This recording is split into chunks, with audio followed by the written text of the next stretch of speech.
how do we get past that? If we at this stage saying that we have candidates that are still being anointed, it's not about party or whether or not it happens in the PDP or happens in the ACS. It doesn't happen. It doesn't happen in the PDP. In those parties or in a party where it happens, yes, how can we get past that? Because it is only by throwing up credible candidates that we can actually get people to be more involved in the process. Let me explain to you why we will get past that.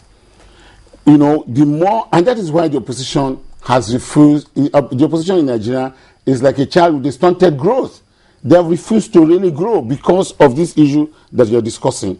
Now, for as long as you do not pick the right candidate, the candidates that you pick and you are annoyed will lose elections.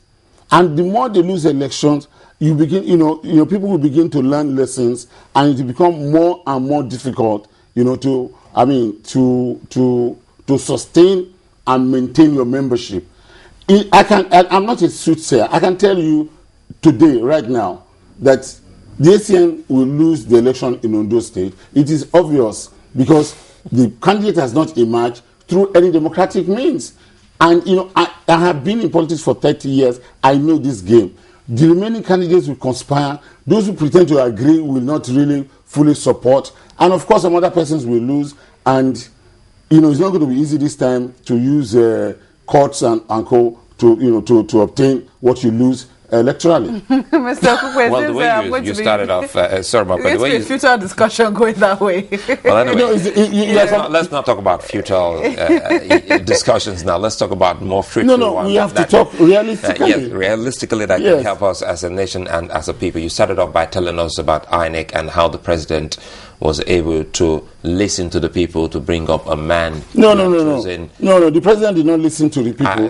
The president took a personal decision. It was not a question of anybody pressing him.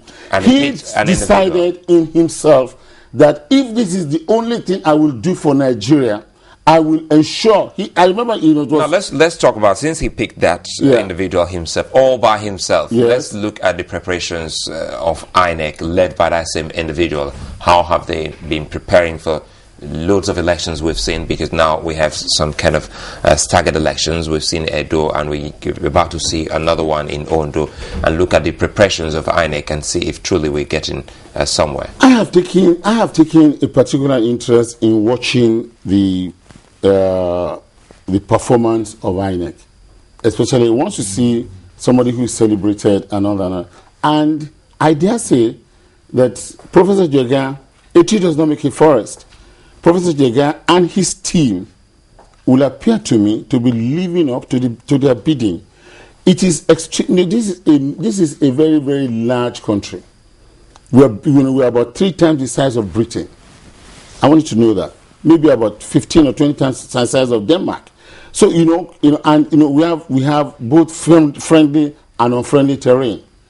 All right, and a large population of us are still not very educated. And there are a lot of problem of accessibility. So in view of all these gigantic problems, I will say that INEC from the very beginning did very well, and they appear to be improving with every election. In this particular Edo State election, I think the majority of the complaint was late arrival of materials. That was the majority of the complaint. It was late arrival of materials. And I believe that there must have been some technical issue. It's better for the materials to arrive late than for the materials to get into the wrong hands. So in some cases, security issues and ensuring that things are done properly, may cause delay. I'm not speaking for INEC, but I'm just saying that if their lack of performance is restricted to that aspect alone, in the past it used to be worse than that. It used to be all sort of things.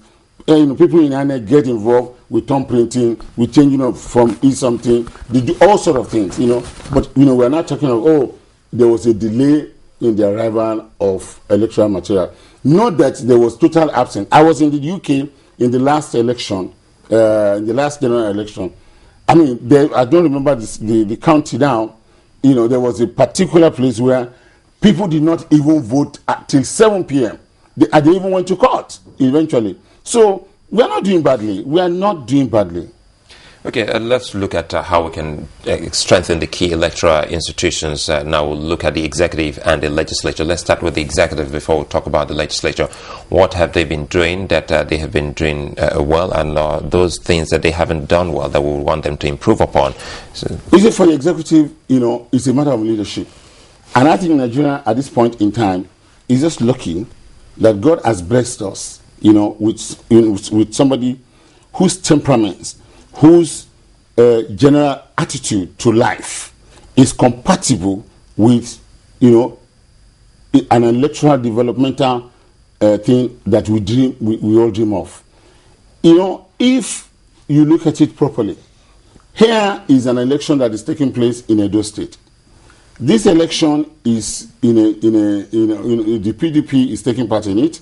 In fact, we are the main contender, and the president of the country is the leader of the PDP.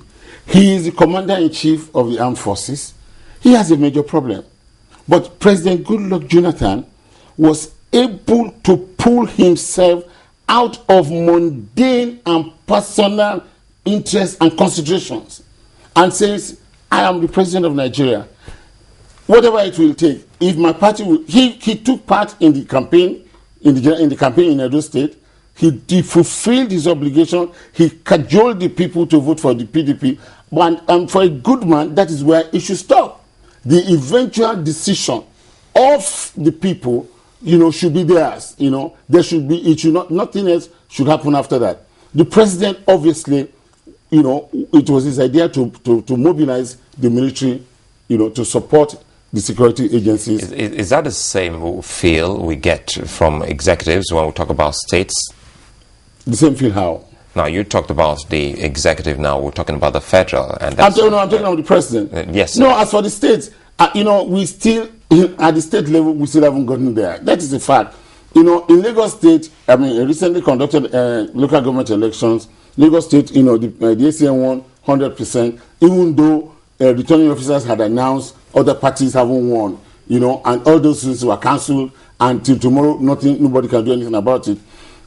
If that, that is what makes it imperative that we accept that, Goodluck Jonathan has done exceedingly well, and it is worthy of commendation. It is even more than that. You see, because I want to explain something to you.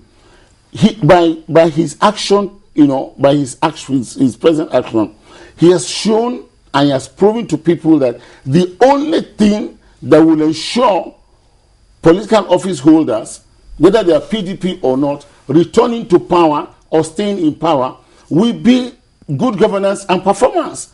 And that if you do not, this government here is not going to support you in any way. And that is, that is what we are all clamoring for. Everybody wants good governance. Now, if you're not doing well, and you know that in any case, I can always write the results, you are not under any obligation. Sure. But that era is about to end.